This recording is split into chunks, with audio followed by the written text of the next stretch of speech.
Hello, everyone. Can you hear me okay? All right. So I have I guess a unique talk for you today. It is about my life in the 90s.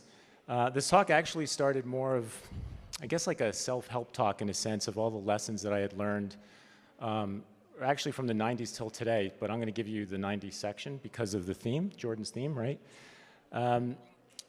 I hope that you leave here today with some tools, right? Some tools to help you in your own careers and your own life by witnessing the roller coaster ride that I went through in that decade. In that decade, I was in my 20s, which is probably the same age as most of you in the audience, and just how I tried to navigate through that time. So let's get started. Feel free to ask questions if you want. We'll probably do a little bit of a Q&A at the end, but I'm happy with you raising your hand. I'll try to keep my eyes peeled for that. I think there's a mic maybe in the back somewhere for that. I don't care either way, quite honestly. Okay, so like I said, so here's my life in the 90s. I'm going to cheat here a little bit because I'm going to start a little earlier than that. But most of you may know me by the Force books. This is why it's called Force It. What does that mean? It means that it's not just about the drawing, it's about all the different things that I learned as an artist that got me the skills that I have today. Again, not just as an artist, but as a human being. What I learned in the world of teaching and drawing and working in the entertainment industry, lots of different entertainment industries that I use, like I said, on a day-to-day basis with my family and with my friends and in my professional career. So like I said, I'm going to cheat a little. I'm going to go back just a couple of years to ramp you up from a certain time period. So that was 1988. And the reason I want to start here is I went to a high school in Fairlawn High. So I was graduating in the year of 1988. And this is in northern New Jersey. And I had my eyes on becoming an architect. That's really what I wanted to do. Believe it or not, high school had mechanical drawing and architecture back then, which was pretty fortunate for me. And I did not like math, and I realized that by I would say halfway through the third year, there was a ton of algebra and stuff coming in. So I was like, I don't know if I want to do this anymore. I wasn't sure what I wanted to do at that point because of that. And that led me to this, right? So like I said, I'm a product of the late 90s. And there were some amazing comics coming out at the time. And I was collecting comic books. I was doing that through my teen years. So The Watchmen came out, Cosmic Odyssey, which you may not know, but Cosmic Odyssey was illustrated by Mike Mignola, who's the guy who created Hellboy. And you can see it kind of looks like that, but not totally, because he was going through his own limbo at the time, his own metamorphosis to who he is now. But what really, really struck me, the comic book that gave me the inspiration to change career paths as a choice in my senior year of high school was The Dark Knight, right? How many of you have read The Dark Knight? Anybody out there? Not many, right? So how many comic book fans are in the audience? I know we're here for animation, but okay, quite a few of you. I highly recommend you read The Dark Knight. It's just such an amazing book. Those of you that may not know this, that comic really is why we have the superhero films today. Like them or not, right? But that's what really drove it. It's what drove Tim Burton to making the Batman movies in the late 80s, early 90s. It's what created sort of the darker feel for some of the superheroes of that time. And it just changed. It changed the industry. It was huge, and it affected me dramatically. So while I was in school, I was in high school, my high school art teacher, this guy named Mr. O'Neill, he had posters around the walls of the different colleges. And like I said, I was in New Jersey. And there happened to be a poster for a school called the School of Visual Arts. And ironically, that school had a cartooning program. Now remember, this is 1988. No internet, right? So you just had to figure this stuff out in other ways. And the way I figured it out here was through this poster sitting in an art class in high school.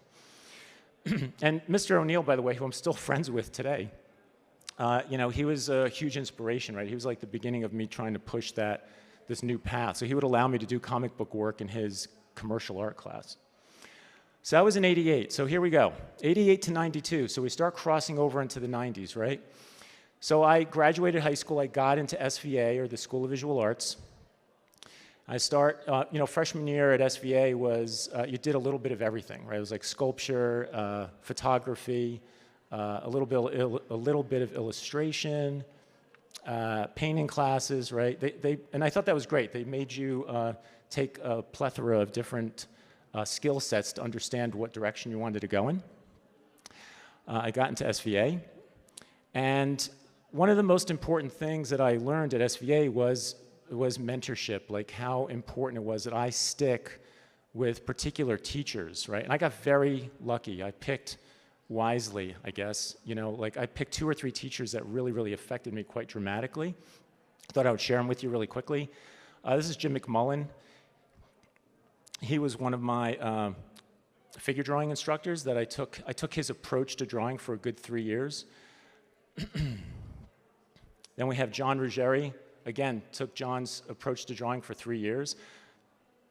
And last but not least, for those of you that know comics, I had Will Eisner as a teacher as well. And Will Eisner, just to give you a sense of how big Will Eisner is, there's an award. It's like the Oscars, basically, for comics. Is named the Will Eisner Award, and he happened to teach at SVA at the time. So I was lucky enough to have him in my senior year, right? So my point here is, it's really important to find the people that you gravitate towards that help you in your education. There's a lot of instruction out there today, right? YouTube is filled with it, right? Just filled with it. And what I'm trying to suggest here is find the people that you gravitate to, take the approaches that you really understand, and try to stick with them instead of bouncing all over the place, right? And that's basically what I did in those 4 years. So what we're gonna go through now is I'm going to try and share with you what I did in my 4 years of school. I've learned to understand that I'm very self-aware, and I would watch myself while I was in class. Like, how am I learning? What am I doing right? What am I doing wrong? How do I improve? How can I improve as fast as I can? Because I've got only 4 years of school here, and then I got to go out and try to get a job. And that weighed on me pretty heavily. My parents paid for school. I think it was $8,000, believe it or not, back then, to go to a private, top-notch art school in the US. And I was like, I'm going to make sure that I do well while I'm here. So I was super, super driven, right, to make sure that I got out and got a job. So I was terrified, right? I was terrified. I was just like, oh my God, how am I going to do this? There's so much to try and accomplish here. There's so much to learn. There's a lot of competition even in the classes. Am I going to be able to get a job when I'm out here? And fortunately, that really drove me. I look back now and I think, God, I wish all of it was just pure enjoyment, but there was a lot of stress that was driving me also. So I would combine my feeling of my fear of that and the stress of it with the things that I found that I really liked. And I happened to love figure drawing, so I was doing that quite a bit. But how do you conquer fear? So here's one of the first things that I learned was I can't go through this all the time just worrying about 3 years out from now, what's going to happen when I get out, when here I am in, let's say, my sophomore year of school, right?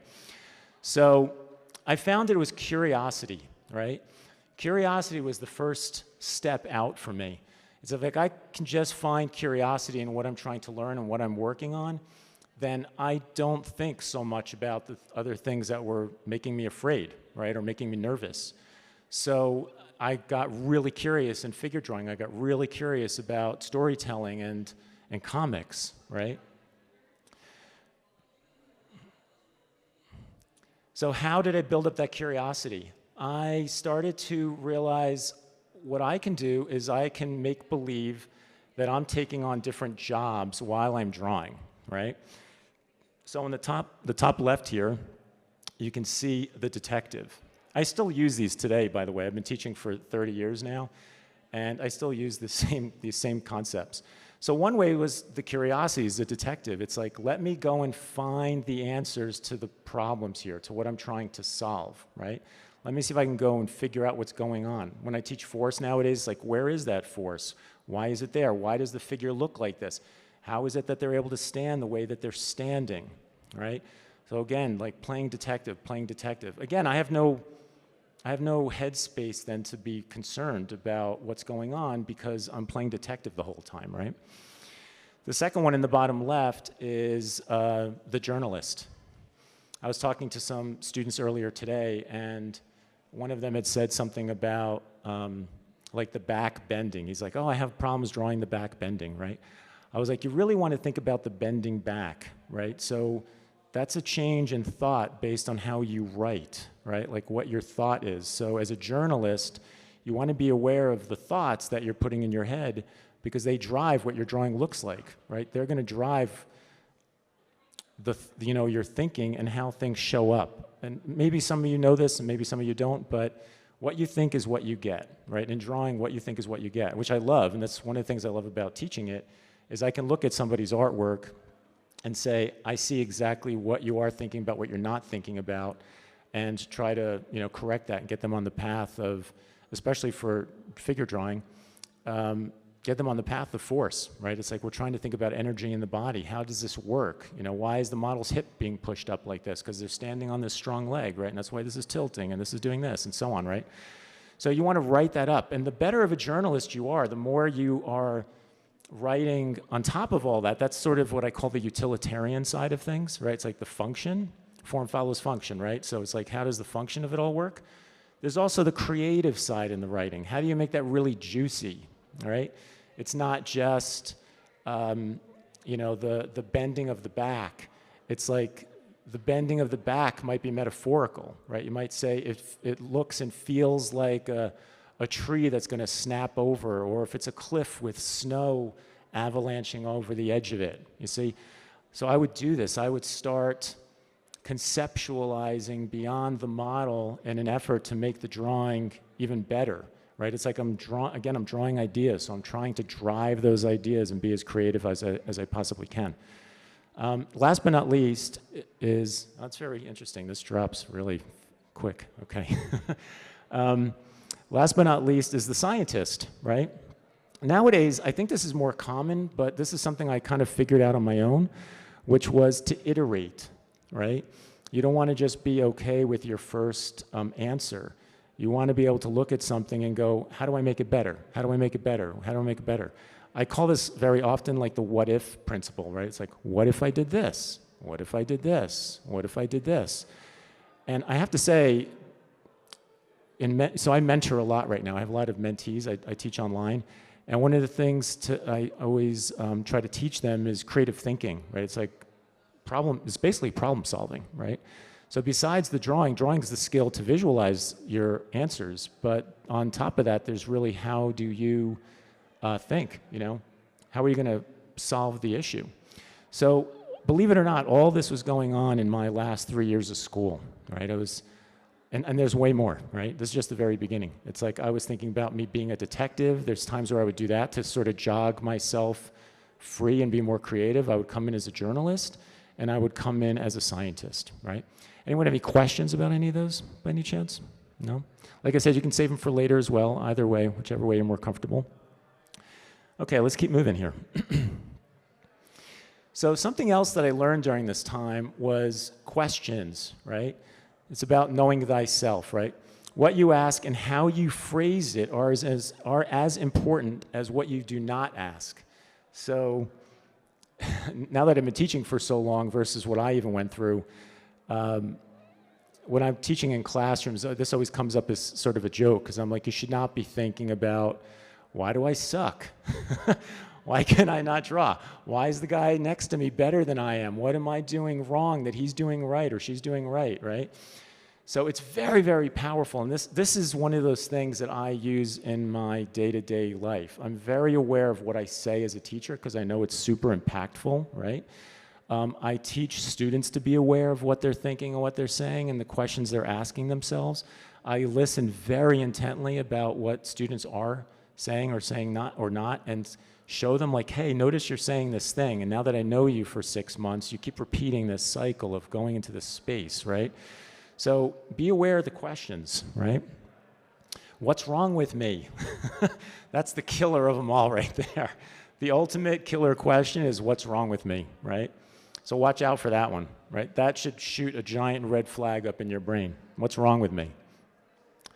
Instead, this was the golden question that I learned while I was in college, because I would stare at the paper and the model standing up there, and it's like, what do I want? right? What do I want here? It's like, what do I want to accomplish? What am I after? What's my goal in these next 2 minutes or these next 5 minutes, right? And that would immediately, once you come up with a good question like that, your brain is great at coming up with answers. It's really about you asking the right question in order for that answer to show up. The answer doesn't show up unless that question's really, really good. So it's such a great way for you to dive into improving, your thought process, basically. I mean, nowadays there's so much of this stuff out there. There's great books out there that discuss all this. Remember, this is 1989, 1990, where I'm trying to figure this stuff out. So here's some other questions, right? Good ones. How do I learn, right? How do I learn?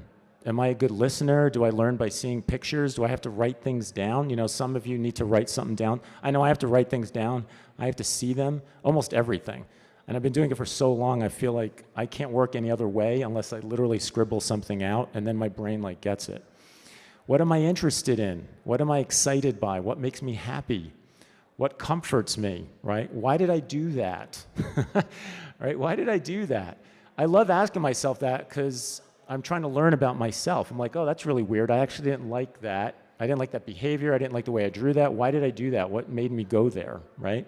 So I'm constantly trying to figure myself out as I go through that process. So this leads to some of the stuff I teach in figure drawing. I'll go quickly through this. I really believe in the type of line you use is what you get when you're drawing. So the far left one, number 1, is like the hairy line. So if you're somebody who draws in little increments, you're probably drawing from fear, and like perfectionism, right? It's like you're trying to copy a photograph and you're scratching your way along, right? Scratch, scratch, scratch, scratch, right? Slowly scratching, right? It's like, oh my God, I hope I get this right. I hope I get this right. I hope I get this right with like every little millisecond. The second artist is the opposite, right? It's like just back and forth, left and right, super, super loose. What I found over the years is sometimes number 2 is number 1 in disguise, right? It's like I've been number 1 and I love to draw. I love to draw and I am tired of the exhaustion of fear, right? So now I'm just like, screw it. I'm just gonna do this. So I feel for you because I've been through step 1 and 2 myself. And what I propose in the way I teach drawing is step 3, right? Which is a force line. It's like clarity. It has direction. There's a lot of thought that goes into that line. So that, again, gets your head in the right place while you're working. By the way, I will be teaching tomorrow and Wednesday about my approach. So if any of you are interested in that, I'll be here for the next 2 days. So, I'm scared to draw and of making a mistake, right? That's number 1, as I was saying before. Number 2, I don't really have a clear thought. I'm going back and forth. And then finally, number 3, the force line. So remember, everything starts with an idea, right? With any of you, start with a blank piece of paper. The idea might be, I don't have an idea. I'm going to scribble and hope that something shows up. Maybe I'll find something. That might be your idea. But your idea might be, like for me, usually it's like, wow, look at the power of force going into that left shoulder. I want that leading edge, right, which is an animation term, right? I want that leading edge. I want to get the power of that pose pushing in a certain direction, right? My point is to try to come up or come in with an idea in the first place, right? Really try to figure out where you're going and what you're doing. So helpful and helps you draw a lot faster. So let's talk about goal setting a little bit, right? What I started to discover in school was I had good days and bad days, right? There were days where, I just got a lot of work done and I had a lot of successful drawings, and there were days where I did not, and I realized that was because there were certain days where I was distracted. I call this the floodlight laser beam, right? So the floodlight is my brain is all over the place. I'm not really focused, right? I'm not really focused. And there were other days where I was, right? So I started recognizing that and started trying to figure out, how do I stay focused all the time? And athletes do this constantly, right? I don't know if you guys remember Michael Phelps, right? He won a ton of gold medals for swimming. And not only him, but most athletes will say, I have a very specific regimen before I go do my event. It's like I listen to this song. I do 15 jumping jacks, and then I do 15 push-ups while listening to this song. And then I finally get ready. I have to wear my favorite baseball cap or whatever, right? It is, whatever that thing is, figure out what it takes for you to get into that space, right? So I would do that. I started learning, okay, I don't want to, I was traveling from New Jersey, and I hated that commute, by the way. So I was like, I hate this commute. I'm going to make sure I make the best of when I'm in New York as much as I possibly can. So I want to make sure I'm squeezing everything I can out of being here. So laser beaming it, right? Make sure you stay focused. This also, I have to say, just to bring things to current day, this is the challenge of today, right? We all have our cell phones, we all have Netflix, right? It's so easy to just get distracted. It's like you're cooking, you're drawing, you're watching a program all at the same time, right? And it's all about like calming your brain down and focusing in on that one idea. Risk and pain, right? Risk and pain. This isn't pain like, I'm going to hurt myself kind of pain. This is sort of like the mental pain in a good way. And what I mean is, I started realizing I'm not really going to grow unless I start taking some risk in my work, right? You start to plateau. And in a way, I guess it's like lifting or something like that, right? It's like you need to push through those plateaus, which means you got to put on more weight, which is more risk. So it's calculated risk, right? It's like I've learned to love, especially when it's artwork-wise, I really learned to love taking risk. I want to push the ideas. I like exaggerating. I like, I did caricatures for 11 years on the side as a job while I was doing other things. And I really loved the risk of that all the time. It's like, how far can I push this person's face, right, before I break it, right? So, take risk, right? Take risk. If you don't take risk, you're not really going to grow, is really the bottom line, right? You got to keep pushing further and deal through that pain until you actually enjoy that. And that's what I mean by the pain, is push up against yourself, push up against your comfort level. So again, this is something I was doing through my 4 years to try to get the most I could out of my schooling. See how we're doing on time here. Okay, so brainwashing. So again, this is all happening in my 4 years, believe it or not. Like, this is all the tools I'm trying to come up with to succeed while I'm in school. So the brainwashing was, by the time I got to junior and senior year, I started thinking, if I'm going to make it out there once I graduate, I've got to really be the best in my class. And so I have to surpass the best student in class. I know, I was super type A, I'm sorry. And then I was like, and then I got to be better than the teacher. Like, my goal is I got to be better than the teacher before I get out of here. So I would brainwash myself when I was drawing. I'm like, I'm going to draw this as if it's going to become the best drawing I've ever done. I'm going to draw this as if it's better than the teacher's drawing, right? And I'd like to think that that helped me learn faster, right? Because I was fooling myself. What I wasn't doing was saying, what's wrong with me? Why does this drawing suck, right? There is a catch in here, which is you don't want to lie to yourself enough to think, and I've run into students like this, and professionals, it's like, I'm great, I'm great, I'm great. Not that great, right? So you want to be aware of the truth in there, and I was aware of the truth, but I was aware of the tool I was using, right, to try to just keep propelling myself forward and pushing myself, you see? So I would say, oh my God, I'm going to draw this as if it's the most amazing figure drawing I've ever done. It's going to be awesome. I'm great at this. I know exactly what I'm doing. And then I'd look at it and go, okay, not so great. Let's do it again, right? And I would do this over and over and over again, right? And it kind of led to this kind of emotional roller coaster ride. 1 minute I'd be like, woo, I won the Oscar, or whatever she's holding there. And then the next, right after that, it'd be like pie in the face. This is amazing, I'm amazing, pie in the face. This is amazing, pie in the face, right? Ironically, and I didn't do this on purpose, but it helped me become thicker skinned, right? Like, I was okay with me trying to do the best thing I possibly can do and falling on my face, right? Super, super, super important.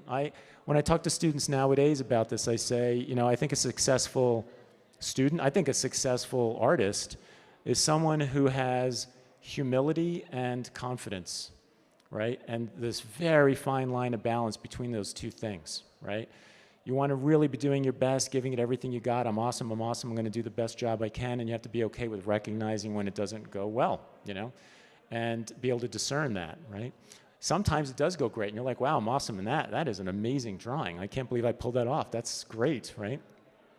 So it kind of, like I said, it built up my thick skin. It's built me up for critique, as well, self-critique and critique from people outside of me, all right? But definitely an emotional roller coaster ride, up and down, all right?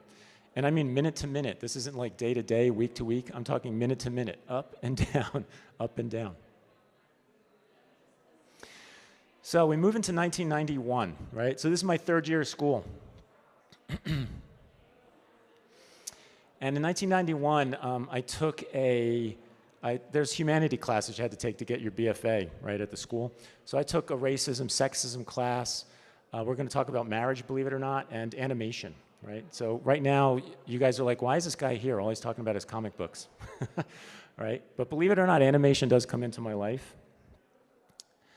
So I was in my junior year of school, and I took a history of animation class with a guy named Howard Beckerman. I think he actually wrote a book on the history of animation. And it was the fall semester. And this guy comes into the classroom named Anthony Cipriano. And I kind of knew Anthony. He was in one of my classes in sophomore year, another humanities class. So kind of knew him. So he comes in really happy, like super, super happy. You could see he's like super excited. And Howard's like, I want to introduce you to Anthony Cipriano. Anthony just came back from the Disney internship. I was like, what? Like, what is that? I didn't know that Disney had an internship. And then all Anthony did for like 15, 20 minutes was talk about how awesome it was. He's like, it was great. We had parties down there and, working on films. I think he was on Aladdin, if I'm not mistaken, right? And he's like, you got free access to the parks and the food is great and the people down there are great. And like I said, 15, 20 minutes of this, and I was like, wow, that sounds pretty awesome. Like, I never thought about doing this, So in my A-type personality, right, as soon as the lesson was over, I walked down to him, right? I said, hey, Anthony, I don't know if you remember me from last year, but I'm really interested in this Disney internship thing. Can you tell me more about it, right? So he's like, I have my car down on the street with my portfolio in the back. Do you want to see it? I was like, yeah, that'd be great, right? So we walked down from the 6th floor in New York City out of the SVA building. We go down the street, we get to his car. He opens up his trunk, right? And it's filled with like clothes. There's clothes scattered all over the place. And he slides all the clothes from one side to the other to reveal his portfolio. So he unzips it and opens it up, and I start flipping through it, and I'm like, holy shit, I could do this. Like, I can see this path. So suddenly I was like, oh my God, I came to school for comics, but maybe animation's like a whole other career that I might go after. And again, my focus was figure drawing. I was taking comic book classes, but figure drawing was like this very strong drive in me. I remember thinking at this point, if I leave this school with anything, it's going to be, I make sure I know how to draw. I started to understand like that was the staple skill to almost all these other jobs, right? So I was like, I'm going to learn how to draw. So this didn't change anything either, right? That's what was incredible. I can just keep doing what I was doing, just improving my drawing skills, and I could just put a portfolio together of my drawings and try to get into Disney, right? It's a little unbelievable. I don't know how you guys feel about this now, but I know at that time, that felt like a lottery ticket, That was like a miracle if you could get into that, right? And Disney at this point, this is early 90s, right? So Disney had finished, Little Mermaid was already out and it was a huge hit. I think Beauty and the Beast was already out, if I'm not mistaken. Or I know that Disney was coming around the school, and I think it was right around the same time they were showing pencil tests of Glen Keane's on The Beast, right? Which just blew my mind even more, right? I was like, oh my God, now I really have to do this. Because I was like, it's drawing and it's moving, right? Like, this is amazing. Anyway, like I said, it felt like a lottery ticket, right? This was a big deal to try and accomplish this. So I was like, wow, okay, this is about what I believe in. I think I can do this, right? I think I can do this. I got 1 year, right? They really didn't want you until senior year. Tony, they happened to take in early, but guess what? The reason he was back in school is they said, you got a job, we loved having you down here, we want you to go graduate, go get your degree, and then come back. You've got a job, we promise you, which they did, and he did. But, so I was like, okay, I know I've got a year, and I still need time. I saw what Tony was doing, what Anthony was doing, and I saw like I was close to that. I'm like, I can do this, I just need more work, right? So, you know, that was my new commitment, right? I must get into Disney or comics. I'm like, when I graduate, I gotta leave here with either getting into Disney or get myself into the comic book industry. Now, I was in New York, right? So I was primed for comics too, because Marvel and DC were really in New York City, right? And I was very aware of that, right? I had a lot of teachers, the teachers that were teaching me the comic book side of things, they were all working at, you know, either one of those studios. In fact, they would bring us to the studios. We visited those studios, so I knew exactly where those buildings were. I knew like who I had to talk to. But I was building all this momentum up while I was in school, right? So 1992, right? We go into my senior year, right? I'm getting into my senior year, and I went into this class, the racism, sexism class that I was talking about, and I always got to class a little early. And one of those days, the first day I went into this particular class, there was a girl sitting in the class by herself. And the moment I saw her, I was like, that's the person I'm marrying, right? Like, I know it sounds crazy, but it's true, right? They always ask, like, is love at first sight a real thing? I can say from my experience, I was like, that's the person I'm marrying, right? So, you know, we dated after that, like on and off. And then, like, that summer, between my junior year into my senior year came, I didn't talk to her at all. I didn't even see her. We kind of lost contact. She was dating somebody else at the time, right? Like, that whole thing kind of slid away. And I'm like, how can I be wrong? This is impossible. Like, I know that that's the person, right? So the reason I bring this up is, ironically, on the day I had to come into New York to show my portfolio in my senior year, I happened to bump into her. And her name was Ellen, right? I happened to bump into her on the street, right, going home from my portfolio review.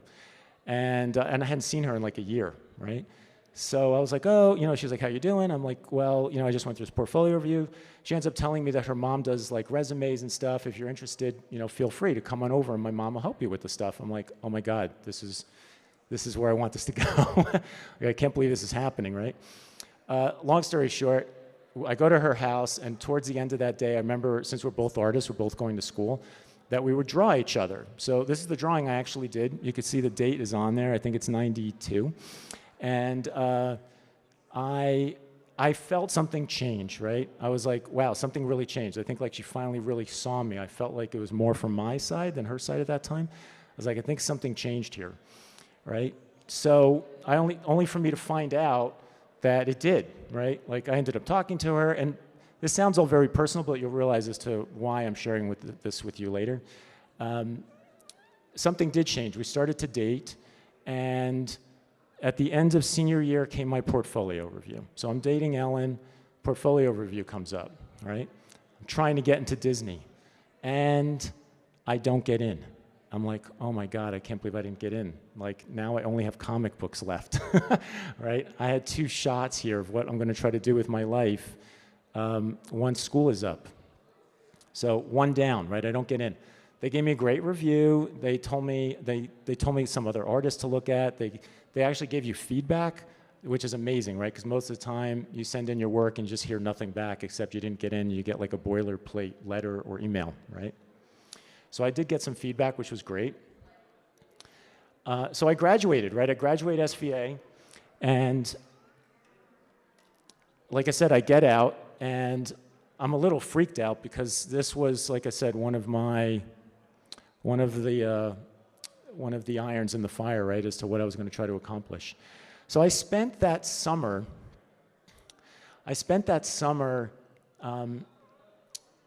I did a little bit of illustration work, right? So I'm a graduate now. I did a little bit of illustration work. I had my comic book portfolio. I personally didn't feel like it was ready, you know, like I wasn't really ready. And I looked at the new program at SVA to see what new teachers were coming in, and 2 of my favorite comic book artists were gonna start teaching at the school, right? Like right after I graduated. I was like, that is not happening. I'm going back. So this guy here on the screen, his name is Klaus Jansen. He taught on that Monday, right? So school started up. I'm like, I'm marching right in there. I'm gonna see if he'll at least let me sit in on this class of his, right? Like, I like this guy's work. I'm gonna try to sit in on it. But guess who Klaus is, right? Talk about how things come back in your life.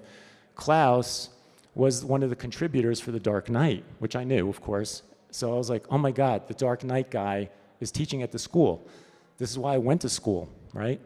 So I go to Klaus, and I said to him, after class, I said, look, I'm not enrolled. Just so you know, I'm not enrolled. I just graduated last year. I love your work. The reason I even went to school was because of The Dark Knight. I just want to know if you'll let me sit in, right? I just want to sit in. I'll be a fly on the wall in the back of the room. I won't bother anybody. I just want to sit on the class and learn. So I had my portfolio with me, and I showed him my work, and he said, you know, every year I take on one student to mentor, like for no cost, right? You just have to be dedicated or I'm going to drop you, right? So I was like, oh my God, I can't believe it. Yes, like I'll do that, right? So I basically went from New Jersey to New York every Wednesday, met up with Klaus at his apartment. He would give me scripts from either DC or Marvel, and I would pencil them out, and then I'd come in the next week and he would give me notes, right? And we did this from September of 92 into 93, right? Disney was coming back, right? They were going to come back in April or May of 93. So now I had these two things going again, right? I'm like, I'm not going to give up on Disney. I'm going to try to keep this portfolio going. And in the meantime, I'm going to keep working on my comic book portfolio, right? So that was that whole time period. It was a psychological crazy mess, right? Because with Disney, my brain was constantly like, I don't know if I can do this. I didn't get in. This is a crazy idea. This is a lottery ticket. I'm trying to get into Disney animation. Like, this is insane, right? They're huge. They're doing great. Yes, you can do it. They liked your portfolio. They gave you notes. They told you to try again. There's no way I'm going to get this job, right? It's not going to happen, right? You don't know that. Maybe it will happen, right? This is basically what my head went through for almost a year straight while I was working through it. You'd think I'd be able to control it better with all the notes I just gave you, but this is like the madness that I went through for that year. So at the end of that time, right, we move into 1993. This is Frank Gladstone. So Frank was the head training guy of the Florida branch, right? Disney was breaking up the US into two halves. They were really trying to build up the Florida studio, right? They had their Burbank studio, but they were trying to build up Florida. I think they wanted to make like 3 films every 2 years or something like that, right? There was a certain schedule that they were trying to get to. So Frank's the guy who I met already at SVA, right? He's the one who was flying around the East Coast, like meeting all the students, going to the schools and, you know, and trying to get us in, right? Finding the right talent. So Frank calls me one day. I go in for my portfolio review.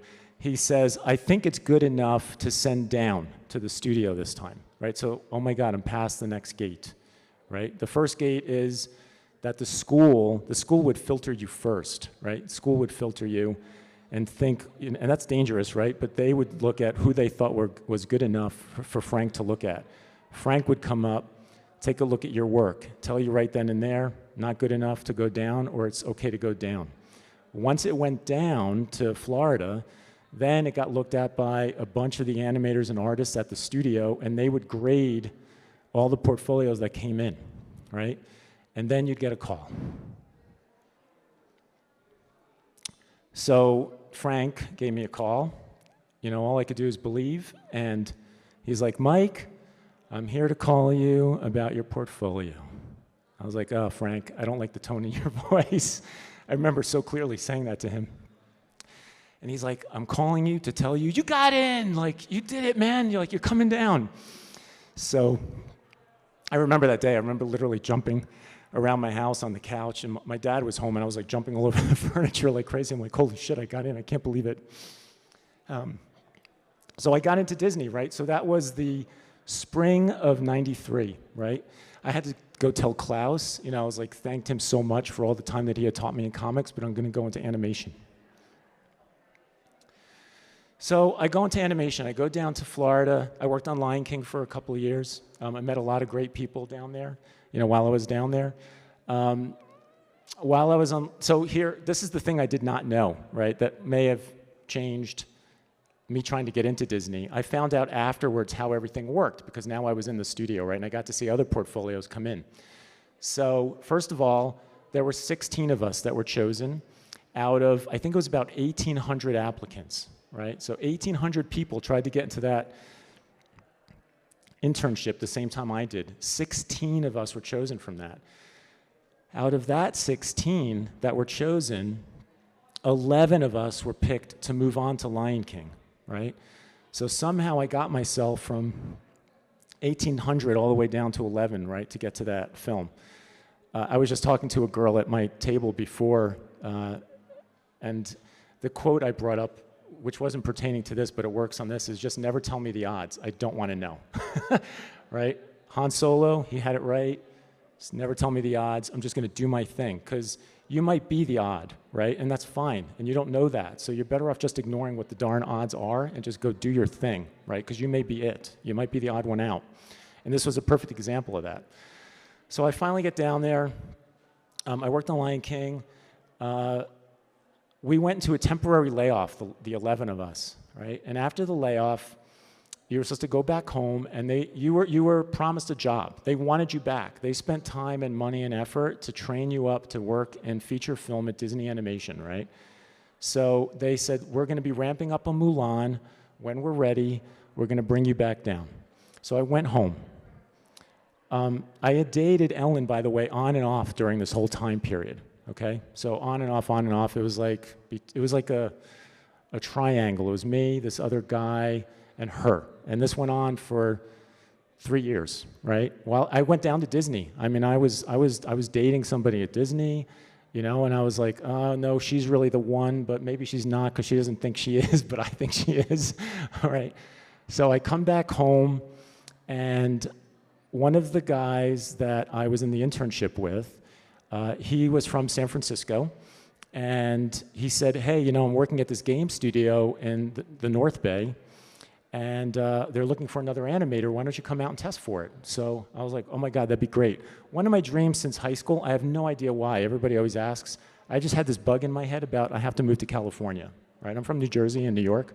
I was just like, I got to move to California. Like my dream was to be a comic book artist with a house on the beach, looking out at the beach, and living in California, right? So that's where my head had always been. So here I was getting, you know, it's a job in California, animating for video games. Double the pay of what I would have gotten paid at Disney Animation at the time, by the way. I think I was making $25,000, $27,000 a year. This is, like I said, 93, right?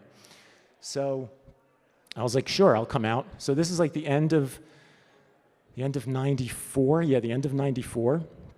And I fly out, and I am blown away. How many people have ever been to San Francisco? Quite a few of you. How about the North Bay? How many of you have been over the Golden Gate into the North Bay? Fewer, but still some. So it is amazing. It's beautiful here, by the way. It's my first time here. But similarly, you're surrounded by hills and mountain and countryside, and there's like fog that rolls through the mountains, you know, over the trees, you know, in the night.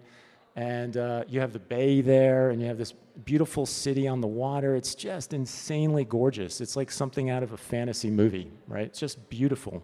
Not all the stuff it's going through today, right? Again, this is mid-90s. Beautiful, beautiful city. I was really floored. I was like, I can't believe this is in the U.S., right? And I say that because I've been to Europe quite a bit, and it's different, right? It's different than here. And I was like, wow, this feels like there's an older culture here. The hippies, right? The hippies were the culture. But it was amazing. So I get the job, right? There was a small test they gave me. I get the job. I come back. I tell Ellen, I'm like, I'm moving. This is the end. You have to make up your mind, right? Because I can't play this game anymore. You got to decide. I'm leaving, right? So she decides to come with me, right? She leaves the other guy. We drive across country together. She wasn't sure yet if she's like sticking around or not. She's like, I'm going to take the drive with you. She comes, drives out. And when we get out there, we had a great week together. She says, you know, what do you think about the idea of moving out here with you? I was like, that'd be great, right? Come on out. So this is all going on, like I said, in 1995, right? We get to California. It was an amazing year. We took 3 cross-country trips that year because I drove out to move, and then she was going to move out with me, so I flew back. We drove her car out, and my boss, I mean, how awesome of a boss, right? He kept allowing me these like to 10-day long vacations. I just started. I'd only been at the job a few months, right? So we go out there. I'm now making 52,000 a year or something like that. Like I said, double, right? 1995, 52,000, not too bad. And so like I said, we're in California. She moves out, life's great, a lot of traveling. Towards the end of that year, she says to me, I don't want to live here. I'm like, are you crazy? This is amazing. Like, look at what this is like. Life is great here. I would go into work and I would go kayak on the bay at lunch. You know, like, how many places can you do that, right? In beautiful, beautiful vistas, you know, like piers filled with sailboats and restaurants on the water. It looked like the Amalfi Coast, basically, right? And I'm working there. But she wanted to go back. She was really close to her family. She had younger siblings that she wanted to be with. So I had this really hard decision suddenly. I'm like, okay, what do I do here? This is somebody who I'm in love with. I've been after for like almost 5 years at this point, right? Back and forth. Or do I stay where I really want to be, right? I really love it here. So I finally decided, you know, using the power of hierarchy, which is going to come back to drawing here, I got to go with her, right? I could lose her. I can't lose California. California's not going anywhere, right? So maybe someday I'll get back here. I don't know, but that's the bet I'm going to place here, all right? So it leads me to this idea of hierarchy, and that is, when I teach drawing, it's about the story of the whole pose. What is going on? We always start with like the torso and the pelvis, which are the big picture ideas, and then I go to like legs, and then finally arms, and then neck and head, right? It's a very hierarchical approach. It's always big to medium to small, big to medium to small. I still do this today. My joke to this is always, if you're going to go food shopping and you're going to go get eggs, then that should be the top of your list. You don't want to go in there and kind of freewheel shop and then come home and forget the eggs in the first place, right? So you want to make sure that you know what your goals are and that the main idea is the thing that you're after, right? So you can also, when you get really good at this, so I've done a lot of writing, obviously not only in the books, but creative writing, and I use the same tool, right? Like I try to hierarchically design something, right? I want to understand, like if it was a film, I've written a film script, and I try to understand what that theme is, right? I don't come in from like some small moment in the idea. I come from like, what's the big picture? What am I trying to say? What do I want the audience to understand from this film? And then it gets smaller and smaller and smaller and smaller and smaller. At times, you flip the pyramid, right? You go to the small stuff, because sometimes you need to dig into the detail to flip it back to the big picture and get an understanding of what that whole thing is about. In games, how many people are in games? Anyone in video games out there? Okay, just a couple. You know, in games, this is something called a vertical slice, right? You do a vertical slice. That's your deep dive. It kind of sucks because it takes a lot of time and effort to really like make a little part of the game, because that's not really how games are made. But you have to make this little piece to get a better understanding on, is this even fun? Does it work, right? Nowadays, they're getting a little better about that than back then. Now they do like gray boxing and all this other stuff, and that's because of hierarchy, right? You're trying to get the big stuff down first. So anyway, this is what I was going through, right? I was going through this. I remember, like I said, how difficult the decision was, because I loved where I was. I was even playing at that time with going down to LA. I was even thinking about acting and directing. It was like all this stuff that was going through my head now that I was on the West Coast, right? So this is just going to show you, you know, it goes from really super big picture to the smallest of pictures, right? And you want to expand the way you think, right? Expand the way you think. Always be aware of the big. I was in New York in October, and I did a talk at SVA, and a lot of Q&A, and one of the students asked, I thought, a really great question, which was, what was the tool that you have used across all of your jobs? You know, what's the most powerful one? And I would say, hands down, it's hierarchy. I've been an art director for over 2 decades now, and it's hierarchy, right? It's like pulling out of a game, for instance, as far as you possibly can. It could be a film, it could be a comic book, to understand the goal of the whole product, right? And what that is supposed to look like, right? And artists don't want to do that. I'm an artist, you know, like I get it. I want to go in and make the stuff look cool, right? It's like I want to draw cool imagery. But I've learned as an art director, you know, you back your way out. I keep backpedaling out as much as I can to get a sense of the big picture, right, of seeing the globe instead of going in and looking at the cells, right? So we get to 96. I choose to go back to New Jersey, right? It was heart-wrenching, let me say. I felt like, I don't know, I felt like the conquered hero. I was like, oh my God, I'm not ready to be back here. I don't want to be back here. I didn't do my hero's journey here. Like, this doesn't make sense. This is too early. I shouldn't be here. I went from looking out of the windows at our apartment at like deer, you know, prancing around on hilltops with a lake and trees, and coming into Bloomfield with cookie cutter houses outside the window covered in snow. And I was like, oh my God, I can't believe like I'm here. And I was back in New York, right? All of a sudden I was like, okay, this is what I have to take on again. I have to figure this out, figure out what I'm gonna do here, right? So I think at that time it was the right priority. That's where my mind was. I was like, at least I'm with the person I wanna be with. I might not be where I wanna be, but I'm with the person I want to be with, right? So that's really what I'm trying to get at here is all of that was me really trying to figure out my priorities that came from drawing. I learned hierarchy from drawing, believe it or not, right? And it's still what I teach today. And I used that to figure out this very, very important challenge, you know, in my life, this decision, right? So I worked in New York for a while, right? I started teaching at SVA. I went back there to teach. I had taught a little bit before. I actually started in '91. I taught at like an adult school program at the town I lived in Fairlawn. I was a teacher's aide when I was a student at SVA, so I had some teaching behind me, but now I was coming back on my own right as an instructor. And then I started freelancing in New York a lot, right, just to make ends meet, right? Like I didn't have a job, right? I wasn't full-time anywhere. So it's like, okay, I'm not at Disney anymore. I'm not in comics, right? So how am I gonna make a living, right? Ellen was working freelance also. She was an illustrator in New York, right? So we're both very risky, right? Super risky. You don't know if you're gonna have a good month or a bad month. The reason I bring up the potatoes is because there were months where to pay the rent, pay the bills, we were eating basically like pasta and potatoes, like the cheapest things, rice. Beans and rice, pasta, potatoes, right? Like the cheapest food you can get your hands on, because we just weren't cutting it. And then there were other months, I did a lot of work for Hasbro Toys during this time.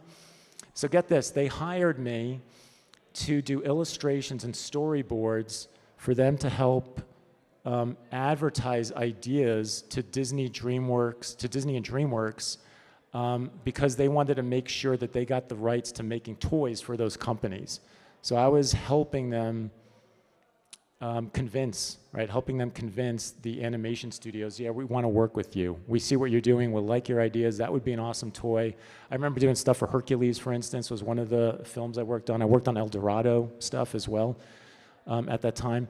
In fact, short story, at one point when I was at Hasbro, they flew me out to Cincinnati where one of their headquarters was at the time. And I had to do a whole bunch of work for El Dorado. And they gave me a room that was about the size of this stage. And I basically had to I filled all the walls in about a week and a half with my storyboards of scenes that they wanted to pitch to the creators of El Dorado that would help them sell these toys, right? And, you know, and at the end they said, hey, you know, is there anything you'd want from us, you know, from Hasbro? I said, well, I do like Star Wars, right? That would be cool.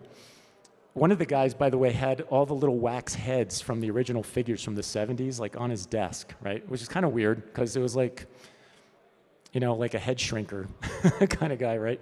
Like all these little, it was like, here's Luke Skywalker and Han Solo, these little wax heads, so all the originals, right? I said, yeah, I like Star Wars. He's like, well, why don't you come with me? We went in the basement, and in the basement they had a big cage filled with a bunch of toys. He's like, pick whatever you want.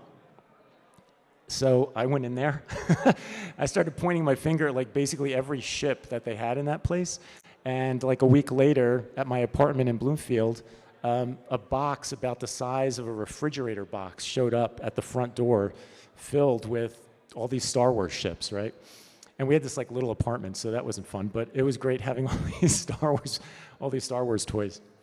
So anyway, this time period was tricky. I was teaching, so that gave me a stable salary, you know, but I was freelancing, and that was good and not so good. I was doing a lot of commercial work, so I don't know if you know who Rosie O'Donnell is, but Rosie O'Donnell had her own talk show at the time. I did a lot of the animation and directing of some of those show openings that she had, so I worked on that. I met a lot of really great artists at these small studios in New York. I was teaching at SVA. I was also teaching at Nickelodeon in New York. Very small animation studios there. There was a cartoon called, I think it was Doug, actually, that was made in New York. And there was a couple of other shows. Obviously, Beavis and Butthead and all the MTV stuff was being done in New York, right? And I was teaching. So in the teaching, I started realizing I have my own approach here now. It's different than my teachers, but I don't have it really clarified. So I became the head figure drawing instructor at SVA for the animation and film department, and I started experimenting, right? So from 96 on, I started playing with what is this? What is the order of this? What am I really trying to teach? What do I want the students to understand? What's the jargon that's in my space? You know, I was inventing and, I was iterating, right? I put on my scientist hat, and I was iterating and iterating through over 1,000 students in those years, right? It was about 7 or 8 years where I did this. So I just want you to be aware, there are ups and downs, you know, and especially when you're freelance, it's tricky. You got to be really good at managing your own money, not overspending, right? And sometimes you got to live as cheaply as possible to make it, right? So it finally leads me to 97 and 98. The girl that I was chasing, I got married to, right? So Ellen and I got married in 97. She had an amazing business at the time, by the way, that allowed us to buy a house, right? So we ended up, so I was teaching, she had this business, she started doing interior design. She moved out of illustration into interior design. I was teaching at New York. I was, you know, in the city doing my thing. I was doing advertising. And we finally bought a home. So this is actually a picture of our home that we lived in New Jersey. So go figure, right? We went from eating potatoes and pasta and rice maybe a year and a half, 2 years before this, and now we bought a house, right? So one of the interesting things about art is you just never know, right? You got to keep plugging away at it. You don't know what is going to hit. You don't know where you're going to find your success, right? You don't know what is finally going to be recognized out there. This all happened because, if I remember correctly, my wife Ellen, her chiropractor was having a baby, and the chiropractor knew that Ellen could paint and draw, and she said, "Oh, you know what? Could you do my baby's nursery?" Right? And she's like, "Sure, that'd be great." So she did the nursery. She took a bunch of photos of it. We took those photos, and this was the cleverness that I think I give us credit for, is we went to a bunch of baby stores, right, near our house and showed them the images, and they were in love with them. So we made this deal with them. They said, if you'll decorate our store, right, do the backdrops. They kind of had like scenes set up of different baby furniture. They said, if you do the scenes, you know, we'll tell everybody, we'll have your portfolios in the store, and we'll tell everybody about you, and plus you're advertising in our shops. Right? And then I think we gave them a small % back on any room that we painted, because as a reference, right? And that was it. For about 8 to 9 years, the phone never stopped after that. Like all of a sudden she had this successful business. We ended up hiring up to 5 artists at one time. You know, we'd be doing 3 to 5 rooms a year. I think we calculated by the end of that business, we had done something like 10,000 rooms, right? Like it was insane, right? Insane. So, and that, like I said, allowed us to buy a house, get more comfortable and not eat potatoes, rice, and pasta all the time, right? Okay, we're coming in towards the end here. 1999, right? So I'm in New York, I'm teaching. That is my main drive. I am just trying to improve my process. Ellen's got her business going, right? So that's like booming. We've got all these other artists going on. I'm doing all the commercial work. I'll tell you one other little story real quick. I was doing a lot of freelance work. I was known for directing. I was doing character design, background design, like you name it. It was like almost every job in art, but in advertising at that time.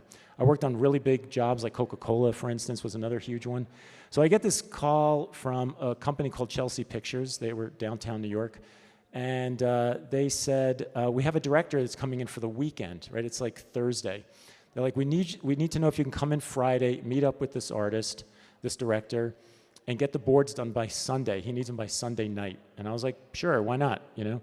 So I drive in Friday night, I meet this director, and I've already done a lot of boards in New York for other directors. And I started sketching. So we were talking, I think he was doing mobile gas commercials from what I remember, the 3 commercial spots, right? I forget if they were 15 or 30-second spots. And I started sketching for him, just some roughs. And he's like, hey, can you write on that one that I want the frame rate to be X?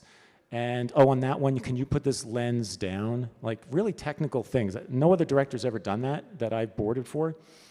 I was like, sure, more than happy to do that, right? So I go home. I draw these boards. I come in on Sunday night, and, you know, it's downtown. It's empty, right? So I drive up. I'm able to park right in front of the building on Sunday night. I walk in, and he's sitting in a dark room with this large TV, you know, no LCDs at that time, or LEDs, I should say. And he says to me, no, he's watching Jerry Maguire, right? He's watching Jerry Maguire. And I'm like, oh, did you work on that? He said, yeah, I was the DP on that film, which means director of photography, right? I was like, oh boy, like who am I dealing with here? This is a Hollywood guy, right? Like I thought he was a commercial guy. He's not a commercial guy, he's a film guy that's here, right? And on a side note, one of my dreams, I haven't brought up yet, is that one of my goals was to try to always storyboard for the film industry. Remember before I said when I was in San Francisco, I thought about heading down to Los Angeles. And I thought maybe that might be my way in, right? Because my strongest skill was drawing, right? And storytelling. So I thought maybe that'd be my way in. So here I am, watching this guy, watching Jerry Maguire, and then Schindler's List comes on. I'm like, did you work on that? He's like, yeah, I was a DP on that. I was like, oh my God, this is Steven Spielberg's cinematographer that I'm dealing with. And Saving Private Ryan had just come out, right? Like maybe a month earlier. I'm like, did you work on Saving Private Ryan? He's like, yeah, I was the DP on that. I'm like, holy shit. I hope you like these boards. I'm sorry if they're not good enough. You know, I did the best I could. Can I take them home maybe for another night and make them better? So his name was Janusz Kaminski. If you look him up, you'll see he's been Spielberg's cinematographer for like 25 years now, 30 years. And so I go home. I had 2 friends that were full-timers at Chelsea Pictures, so I called them on like Tuesday and said, did you hear anything about Janusz's job? Was he happy with my work? He's like, oh yeah, like he told the owners he was super excited, you know, with the work you did. I was like, great, that's awesome. So, but you know, he came and went, right? It's still commercials, right? Nothing against those of you boarding for commercials, but I wanted to get into film. Now film, for those of you that don't know this, to get into film, especially live action, is you have to get into the guild, right? It's unionized, like most of animation is as well. So the way you get in is either you're on a non-union job and during production it converts into a union job and you're lucky, right? You get pulled along with that crew. Or you have a director that specifically says, I want this guy, right? I want him put into the union, right? He's your ticket in, right? So very, very difficult to get in, not easy.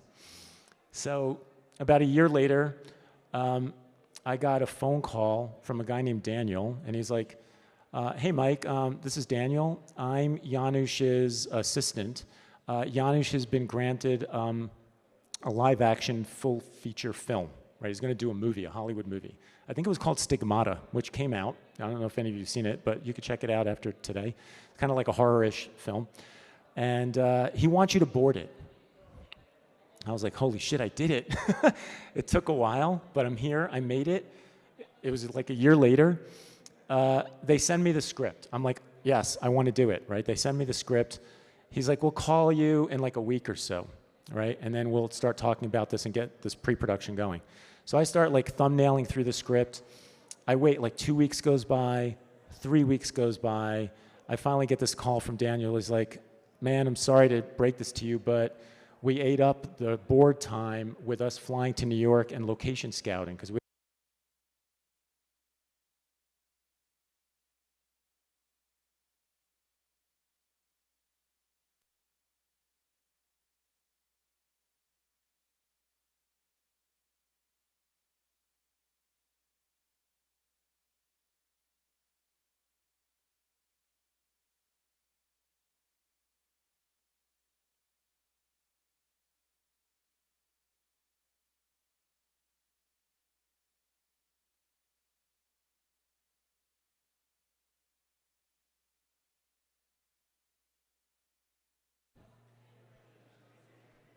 Check, check.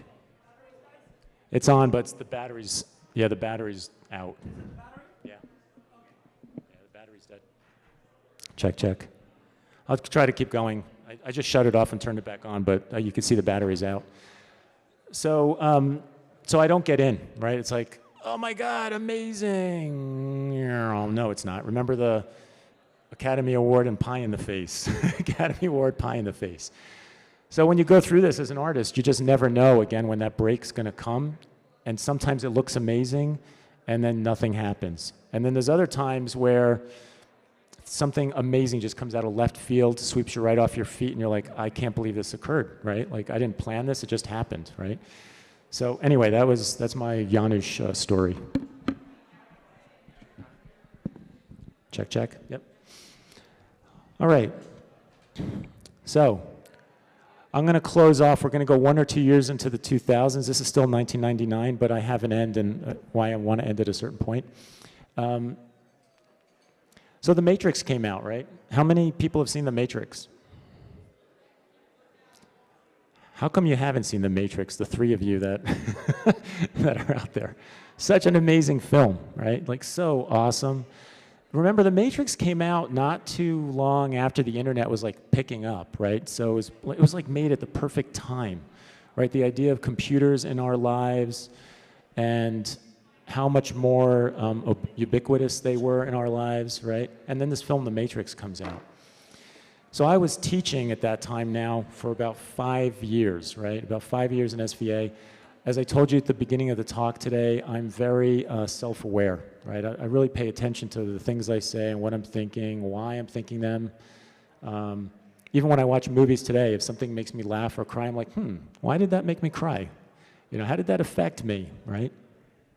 So The Matrix comes out, and there's this scene at the end where, so for those of you that haven't seen it, spoiler alert, where these bullets come flying at Neo, which is played by Keanu Reeves, who now somehow has become the Hollywood messiah of happiness, which is so weird, right? So weird, because I still see him in like Point Break as like a surfer dude, and he still kind of talks like, whoa, you know? So there's a scene where these bullets come flying at him, and he's in the Matrix world, and he stops them, right? He puts his hand up, and he stops the bullets, and he takes one, and he looks at it, and then I believe he drops it, and then the other ones drop, right? And it's like, wow, he's finally in control over this world, right? He's like the ruler of this domain, right? It's like this really profound moment at the end of the film. I won't tell you why, so I don't spoil the whole thing, but... So ironically, I was reading a book at the time called Nonviolent Communication. I'm always reading self-help books. I'm always reading books on communication, education, sometimes marketing and business, sometimes just pure self-help, right? I've been doing that for 30 years, right? It's just like who I am. I like doing that. So great book, right? For those of you interested in any kind of books here, Nonviolent Communication. I was like, holy shit, this is the book, right? This is a metaphor. This is a visual metaphor to what the guy in the book is talking about. So in the book, I think I wrote this down. Is it on the slide or? No, it's not. So let me see if I remember this correctly. In the book, there's a drawing of a character and another character yelling at the first one, right? And then there's 3 bullet points next to it. No pun intended, but 3 bullet points. And it's about the idea that when somebody says something to you, there's 3 ways that you can take it, right? This was life-changing for me. 3 ways you can take it. Number 1 is you take it. You take the bullet. You suck at drawing. Oh my God, I do. I suck at drawing. You've figured me out, right? Oh, that really hurts. Number 2, you suck at drawing. Oh yeah? You suck at drawing. Right? You suck more than I suck. Like, you shouldn't even be thinking about drawing. You should become a dentist or something, right? Last but not least is you suck at drawing. Oh, that's interesting. Why do you think that, right? I was like, wow, this is like Yoda-level psychology. So profound, so profound. If you leave here with anything today, leave with this slide, right? Think about the idea of what people say to you, good or bad, and put the I think in front of it, right? You suck at drawing. I think you suck at drawing. That's okay, I don't really care what you think. Or I do care about what you think, so why do you think that? But it's not you suck at drawing, I believe you, right? It just point blank and get shot by what was said, you see? So I'm sure, I don't know how many other people on the whole planet Earth happened to read the book at the same time I did, and then saw this movie and put those two things together, but boom, I just got them right at the same time, and I was like, damn, what a great visual metaphor for the idea of dealing with communication from somebody else and how you deal with it, right? Any questions about all that? No? Okay. All right, we're coming into the landing here, folks. Thank you for, for sticking it out with me. So, 2000, I'm gonna cross out of the 90s. I guess in closing, I didn't talk about like the music of the 90s or any of that. Animation was amazing in the 90s. So before we leave, let's take a look at the 90s as a quick overview. When I look back at that decade, as you can see, I went through a lot, right? I went through different jobs. I went through survival to success. I went through marriage, right, in that time. I went through moves. I moved across the country in that decade. I somehow kept dodging the bullet as to where was the best place to be at the best time, in a sense, too. Because, remember, I went to school for comics. Those of you that may not know this, comics was a skyrocket business in the early 90s, right? That's when they were like, foil covers, what people are collecting. Let's make 7 versions of the same cover, right? And then it tanked, right? It just went through the floor, right? It went through the floor. Marvel was at risk of being purchased by another company during that time. That's how bad it got, right? In the meantime, I got into Disney animation. Boom, right? Skyrocket. It's going up. They're making all these great movies. Lion King at that time was, I think in the history of film, all film, not just animation, was one of the highest grossing movies, right? Which, by the way, the people in the studio did not think was going to happen. They really thought Beauty and the Beast was their killer film. The people in the studio really loved that movie. And Lion King ended up becoming a huge success, right? So, you know, music of the 90s was great. You know, I'm a child of the 80s. You know, it's Stranger Things. That's my childhood, outside of monsters attacking town. You know, Dungeons and Dragons and friends' basements, riding bikes through the neighborhood. That's how I grew up. So, you know, the music of that era rolled into the 90s, into grunge, right? So that was that time period. Animation was doing great. And then Disney started making some bad movies, right? Really bad films. And where did I end up going, right? So I was freelancing. My wife Ellen had an amazing business at the time, so I was kind of now out on my own. I was teaching, I was writing the books, right? And I was doing a lot of it. I think I was teaching 4 classes at SVA, I was teaching a class in New Jersey, and I was teaching in Nickelodeon. So it was like hundreds of students every 15 weeks, hundreds of students, right? And I was doing that for many years. So 2000. So cute. We have our first daughter. So this is McKenna, my oldest. So that was a big deal in that year for us, big change. That's me, believe it or not. 2001 rolls around. And suddenly, I'm playing games, by the way. I didn't go like over my history of games, but I didn't follow games in the early 90s because I was in college. You know, then I found out about like the N64 in, what was that, like 95, 96 when I got back to New York. So I was playing games again. You know, I loved playing Bond and all that other stuff on the N64, really great games at that time. And I was a huge first-person shooter gamer. I love the skill of that. And I was going to buy the Cube. I remember the GameCube was in contention with the Xbox. And I went to the mall, and I played Halo, and it blew my mind, right? It just totally blew my mind. I was like, I can't believe how far games have come in the last few years and how strategic the intelligence was of the NPCs in the game. I was really dumbfounded. I was like, damn, I got to get back into games, right? So I was teaching this whole time, and I felt super inspired to get back into video games. So I created a company called Contagious Concepts. I took one of my best students at the time. He'd already graduated, and we created a business called Contagious Concepts. I what we did is we spent a year, while I was teaching, we spent a year creating new intellectual properties, new ideas for games, right? We had about 4 or 5 game ideas. We flew out to California. I was still in New Jersey, right? We flew out to California. We went to GDC, which is called Game Developers Conference. That's like the big video game convention. And we were pitching these around. I set up all these meetings with like all the huge publishers. It was like Activision, Electronic Arts, at that time Acclaim, and a couple of others.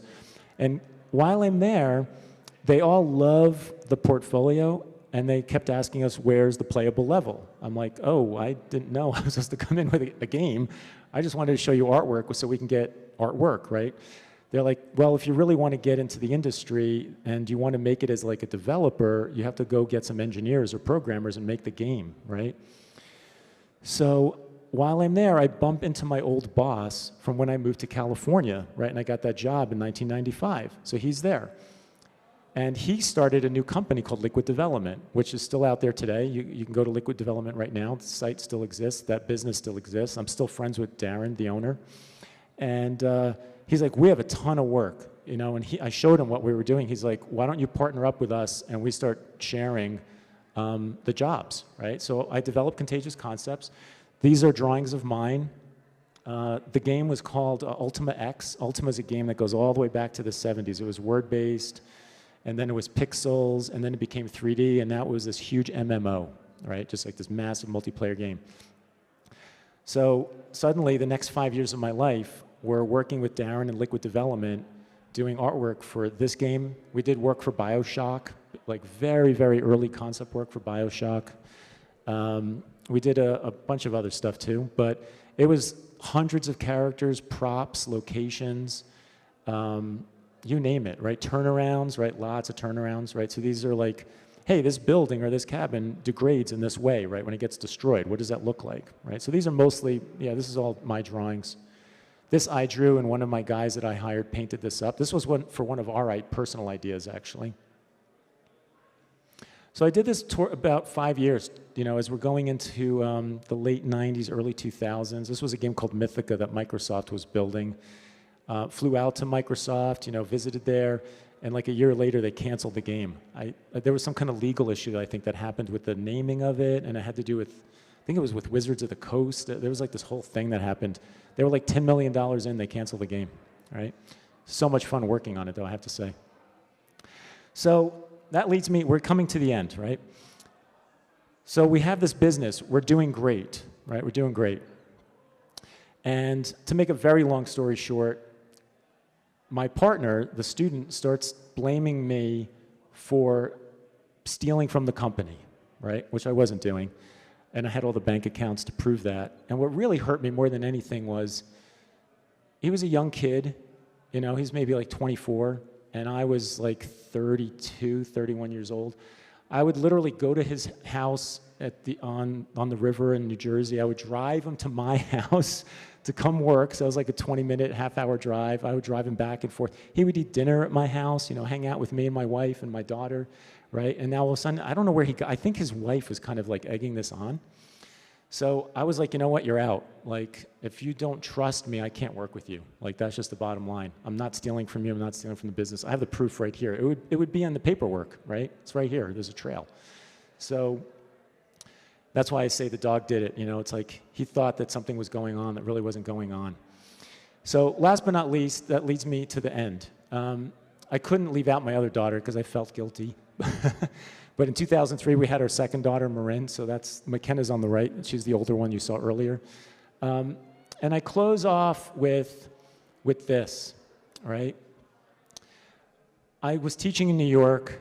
I finally was burned out, so burned out, right? At this point, I probably taught like over 1,000 students, 2,000 students in those like 8 to 9 years I was at SVA. And I said, you know what, I'm gonna write a book. And that's it, I'm done with teaching. And this is the cover of the book, right? I self-published it. So actually to go back, this will actually lead into the last slide a little better. What I did was, I went to the bookstore. And I said, I'm just going to go find the biggest publisher for how to draw books, right? I'm not going to mention company names here, but I found the biggest publisher, And I wrote them. I sent them a letter, and I sent them the first chapter of the book and the table of contents, right? And 2 weeks later, I got a phone call. They're like, we're interested in your book, right? And I think the lesson here, though, is I had everybody around me, all the artists around me saying, you're never going to get published. Like, it's so hard to get published. You don't have an agent, right? I just went in cold. So again, don't believe the odds, right? Do your thing, right? Figure your way through the system, right? Whatever that system may be. Find your path, right? Sometimes the path is the path you got to take that everyone else takes. Very often it's not, right? So I never ever have really followed the system. I just kind of do my thing, and I figure my way through it. I'm like, oh my God, I'm getting published, right? Like it happened, one shot, boom, the publisher I wanted, I go in, and then we fight for 2 years. 2 years. Every 6 months, there was a moment on the calendar where we had to make a decision on if we were going to move forward or not, and every one of those 6 months, they would request changes that I did not want to make. They're like, we think this book should have rendering in it, all right? That was one of them. I'm like, I'm not teaching rendering. I'm teaching force. It's this very specific approach. It's coming up from my animation days, right? I've developed this over 8 years. I'm not putting rendering in here. Nothing against rendering. That's not what the book's about. So maybe we should change the name of the book, right? I'm like, no, I think force is awesome. It's like big, it's abstract, you know, it's long lasting, you know, I think it's something that can carry on, right? So we finally went our separate ways, right? In the end, we parted ways, and I want to leave you today with, I'm here today because of that, right? And what I want to share is you have to speak from what is happening with you, right? You really have to trust yourself. And I'm going to just read this off the thing here, and then I'll explain a little further. So speak from what is happening with you. The world wants to know. Do not focus on what the other is doing and blaming them for what's not happening to you, right? That's easy to do too. Take responsibility, right? Nothing can happen until you do, right? And like I was saying before, a second ago, that's why I'm here. I'm here because I finally started to realize this. I'm like, I got to follow my own path here, right? I got to figure out what I want. I got to figure out how to get those things that I want. It may not be the same way as everybody else. I'm not going to worry about the odds, right? I'm going to figure out how to do this. But it's not going to happen by sitting on the couch and watching TV, right? Maybe, I don't know. Maybe you'll get lucky. Maybe that path will work for you. That didn't work for me. You know, I was always driven. I always knew what I wanted at the different stages in my life. I went after those things, and in the end got them, right? And that's not only, you know, my career. That's my marriage.